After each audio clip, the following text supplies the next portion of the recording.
Today is a very momentous day because Brett Yanofsky has played more than 5 hours of a Legend of Zelda game. Oh, It's a miracle. how many hours? I have no idea because the Switch doesn't do a great job of tracking it. It does not. But I know I'm at least probably 4 or 5 hours into the game, which is Okay. more than I ever played with any of the other ones, unfortunately. But I'm trying. I'm pushing it through. And that game is Legend of Zelda Echoes of Wisdom. It is the new Switch game that came out from the team called Grezzo. And Grezzo is formerly a studio that did the remake of Legend of Zelda Link's Awakening.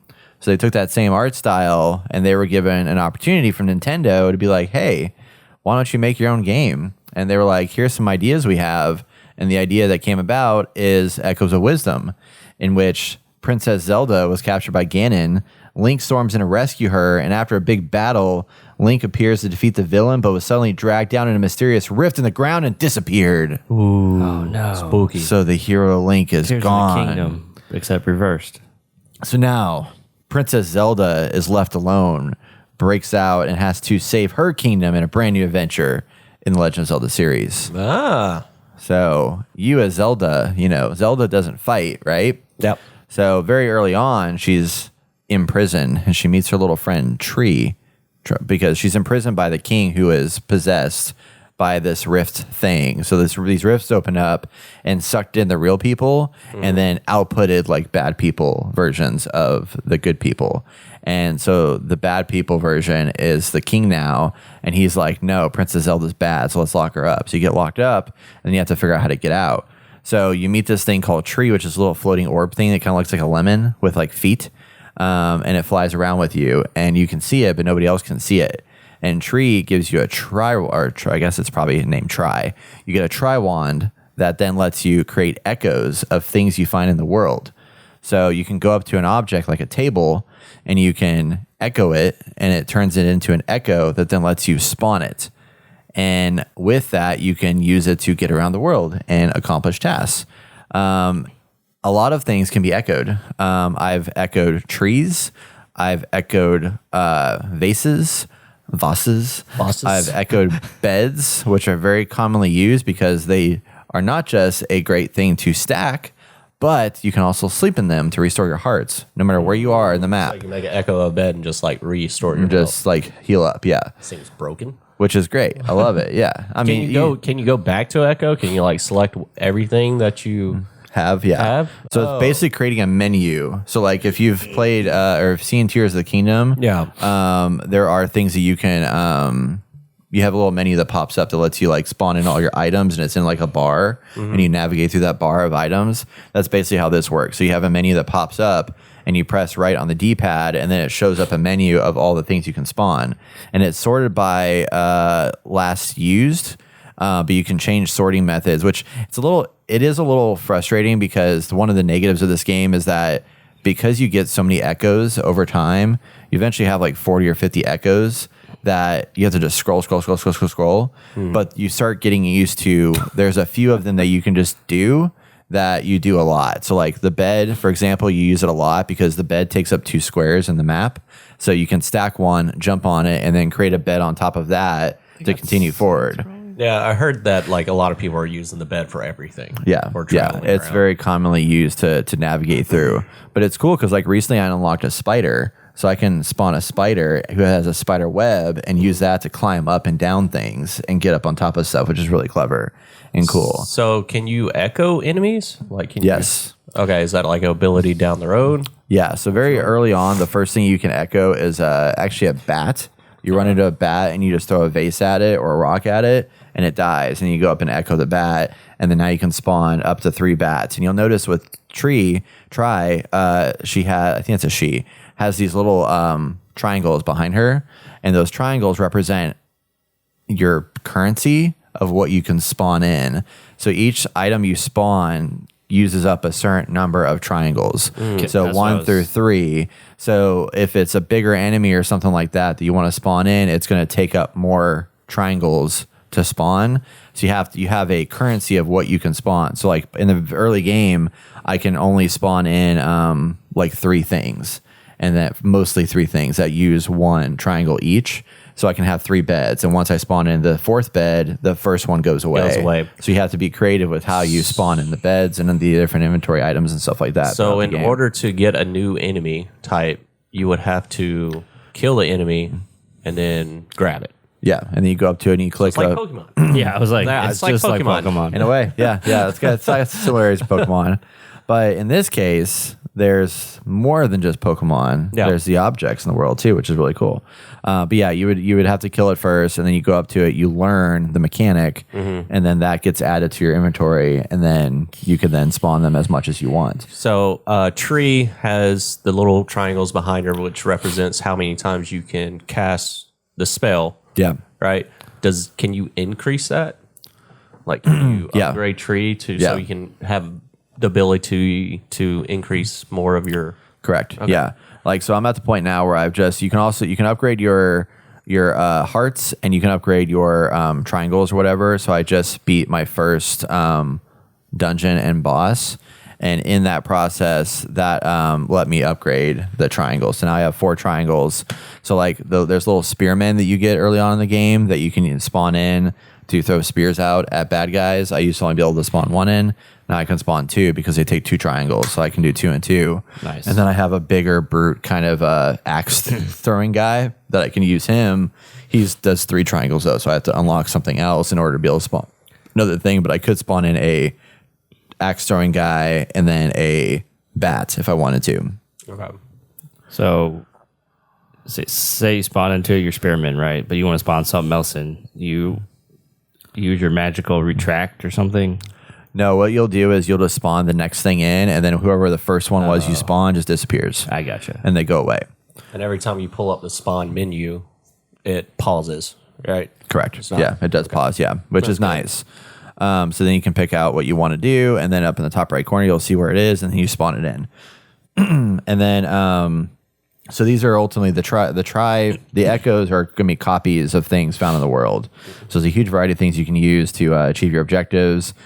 Zelda can run, jump, and spin, but can't attack. So she can do a little spinny thing, but it's just like the spin is just to like kind of like cut away grass in the area to reveal what's there. You can do a single jump, and that's about it. So she has to use her echoes to attack. Correct. Or she can Yeah. pick up items to throw at them. Yeah, she can pick up items to throw at them. Yeah, because early on I would pick up rocks and I'd throw the rocks. Because I got a rock very early in the game, so you can spawn a rock and then just use them to throw at bad guys. So that's how I was able to kill my first bad guy.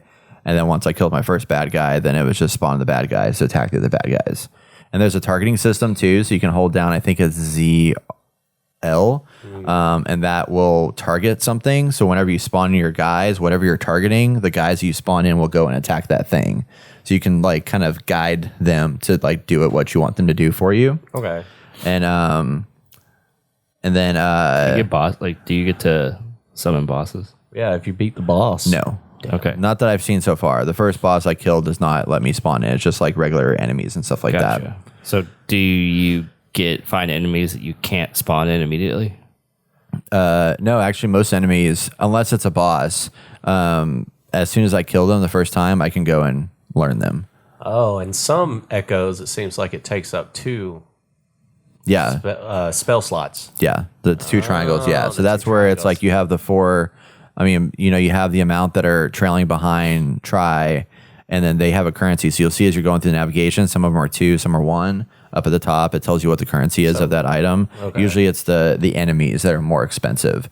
So there's some strategic Some strategy, yeah, in it. yeah. Strategy. And you also notice too, like as you spend stuff, Try is flying around following you, and she will like tails once you disappear. spawn stuff, her tails disappear. Yeah, Yep. which I think is super clever. It's a UI element in the world to showcase your currency, which I think is really smart. And then the hearts are just up in the top corner, and they just, you know, you drain your hearts as you go. But it makes it really, it's a very casual, friendly game, in that this game is challenging and does have a lot of like complexity and like trying to figure out the puzzles and trying to take out some of the enemies. But in the fact that you can just like spawn a bed wherever you are, like it's really hard to die, you know. So you can kind of keep playing and keep running Nice. through. It's nice. Yeah. I mean, what could they do to allow you to get? I mean, I guess they could have potions.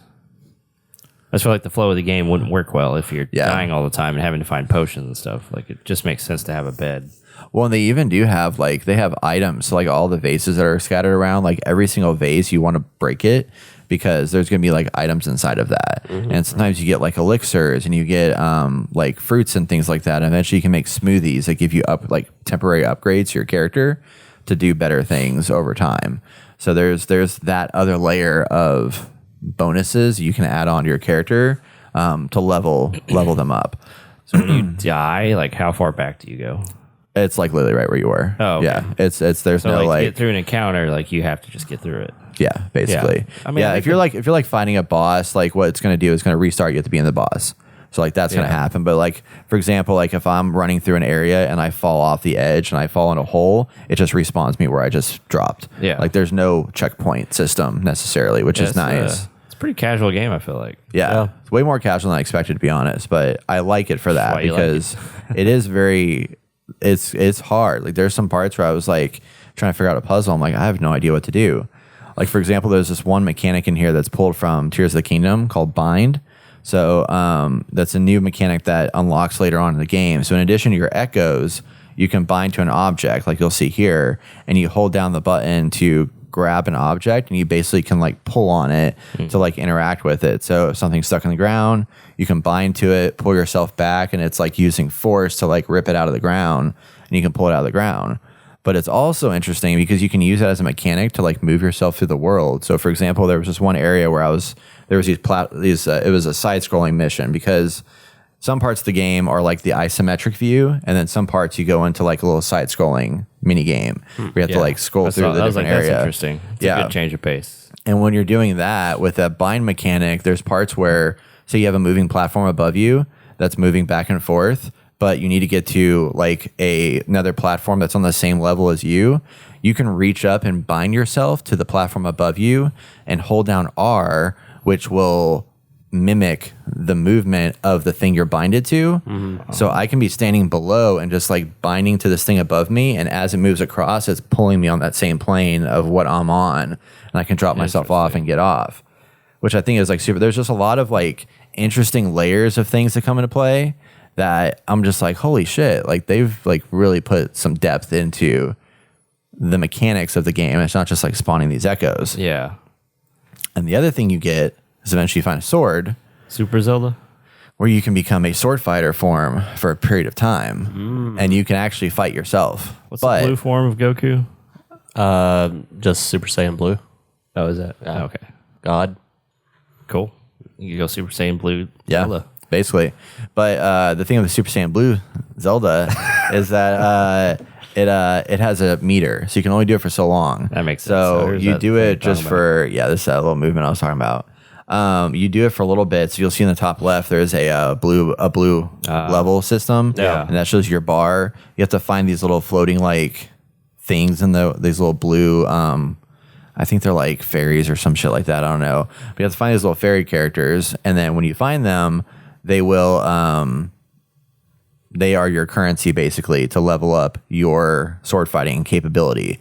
So as that bar fills up, that's how much you have to spend.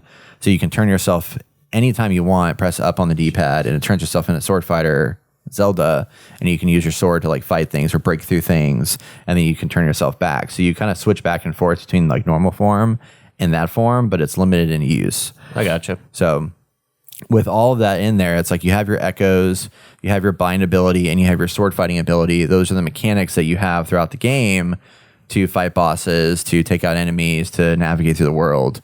And it's really cool. And when you get your when something gets destroyed, like you can immediately just throw it right back out. I guess I just saw it happen. Yeah. As soon as those triangles are done, your spell slot, you can just redo it again. yeah, Gotcha. yeah, you don't have to. There is a button you can press to hold down that eliminates all the things you spawn in the world in one fell swoop. Yeah. Otherwise, as you spawn new stuff, the old stuff goes away instantly. So there's no like having to shut something down to open something else up. You can just keep going. And so the big mechanic of the story of this game is like you're actually in an open world, which I didn't also expect. I mean, it's open-ish world. It's like little pathways and stuff like that you're running through. Yeah. But there's a bunch of branching pathways and variations in where you can go. So it's not like just go down this singular path. Like I can go over to the right and I can decide to go back to the left and explore this area. And it's like a big, huge like rectangle map that I'm opening up over time. So I just open up like basically a fourth of the map, and I'm moving over into this this other area where there's like a desert land. So it shifted into like desert world, and that was a whole new set of echoes and new enemies and humans that I can talk to and interact with, and you know, explore and encounter new things. Like I just got a scorpion that I can use that can like sting people and stuff like that, which is pretty cool. That's cool. But there's a lot more to the world than I expected, and the gameplay overall is just deeper than I expected to, which is wild. And it's fun. And whenever you get to a rift, so all these rifts that are around the world that are like damaging the level, they stop your progression in the open world because they've broken a rift into the area and you can't progress until you clear that rift. So you go into what they call the still world, which is the dungeon, and it's all like broken fragments of real life. And you're navigating through like a little puzzle area, and then you get into a dungeon itself where you're going from room to room and finding treasure chests and fighting bad guys. And there's usually like a mini boss and a main boss. Mm-hmm. And once you get through all that, then it opens up a bunch of Try's friends that then goes out and clears all the rifts and puts things back to normal, allowing you to continue your progression through the open world. So there's now a point where I have multiple pathways I can go, and I can decide, do I want to go over here? Do I want to go up here to continue saving the friends and rescuing the rifts and all that stuff? So it's really interesting. I mean, I've been very pleased by the game. Yesterday when I was playing it, I played it for about 2 hours probably, and I was like, I don't know if I'm going to keep going with it, but then I unlocked some new capabilities. I'm like, okay, now I want to keep going. So it's like there's this nice drift feed of like I start losing some momentum, and then something happens that it kind of opens me up to want to keep playing it. Nice. And it's backtrack whenever you unlock those abilities, like you. Yeah. Okay.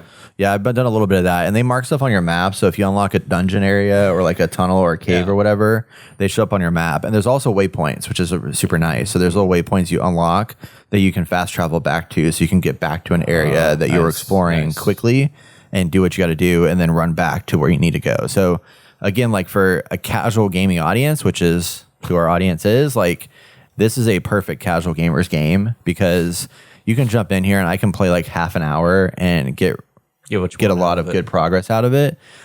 Save it, come back. The mechanics are easy enough to where it's like I'm not forgetting everything that's happened.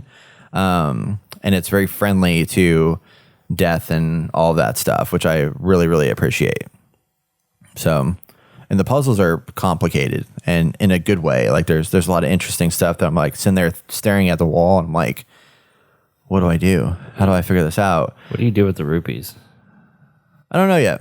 I think it's like a currency I can use to spend to like upgrade later on at the shop and stuff like that. Like there's people I can go use to like buy stuff with, but I haven't used them yet.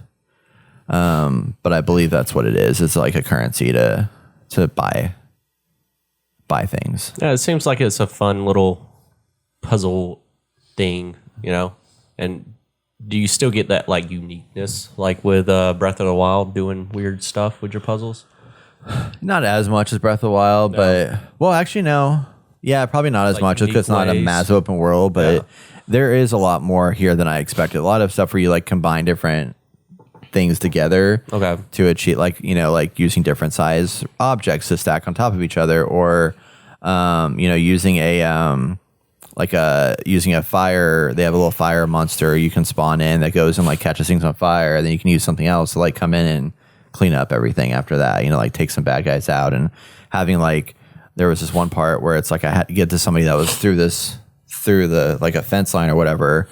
So I spawned my spear guy, and he just like can throw his spears through stuff. So, you know, I don't have to worry about that problem. And then with that bind ability, I can combine the bind ability. Like when I was fighting a mini boss the other day, I was using the bind ability. I laid out my guy to go fight, but then my bind ability I could use to like rip off the shield of the enemy, so I could still take part in that. Yeah. And then I would, as my little guy was fighting people, I would set up a bed and heal myself while he was fighting. And then when he died, I spawn him in again, and then go and do some other stuff, combat scenarios and things like that. And you just let your minions do things for you. Do the work while you just sleep and heal up. Yeah, exactly. So, you know, Princess Zelda, that's what it is, you know.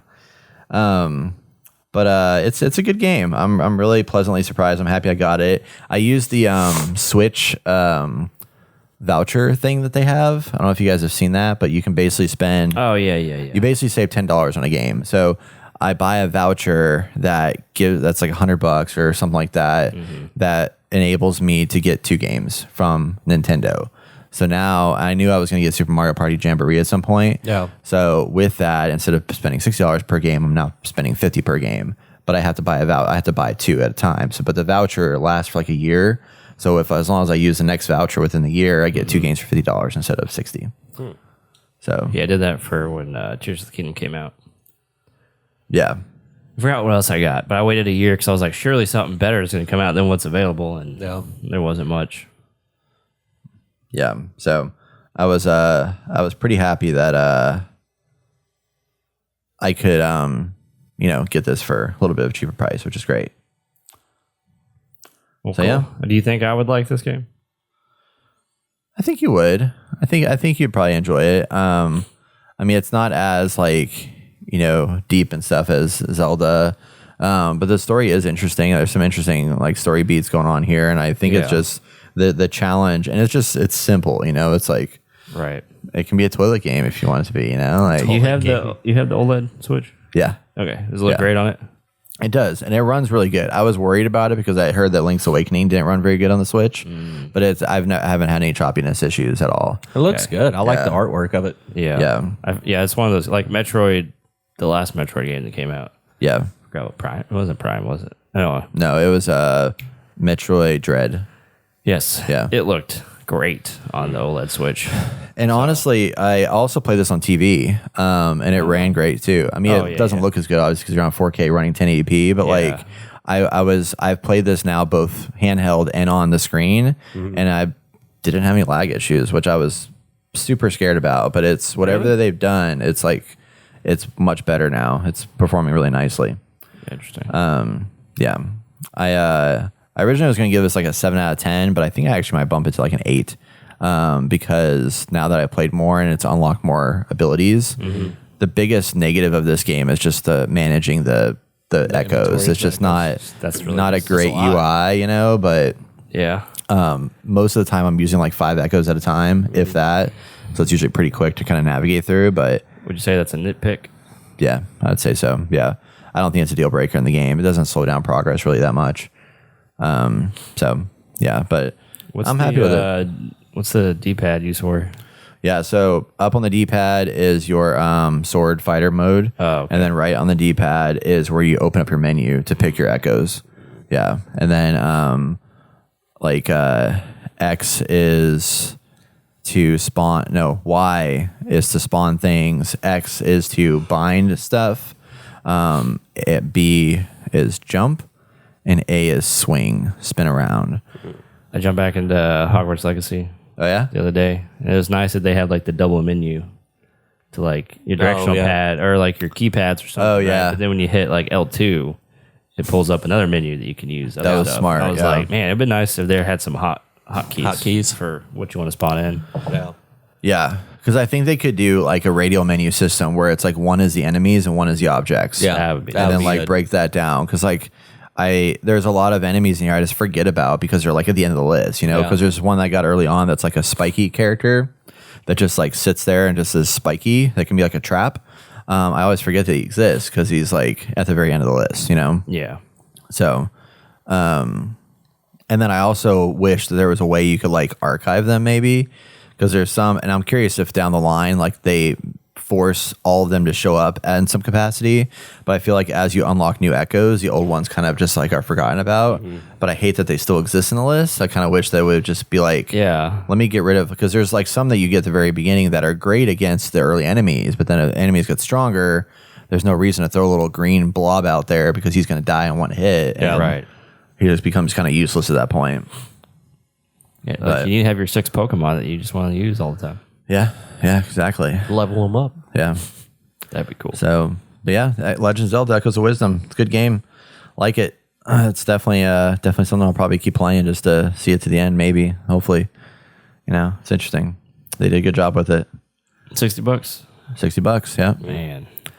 $59.99. But it seems like a pretty extensive game. Like I said, I'm like 4 or 5 hours in right now, and I mean it's probably a 20-hour experience. 20-25 maybe. Okay. There's also little side quests in different areas I think are kind of clever, where it's just like a quick little thing. I was like, I just learned this mechanic. Let me help you out, and then you can like move things around and like do things to help people and get extra bonus stuff.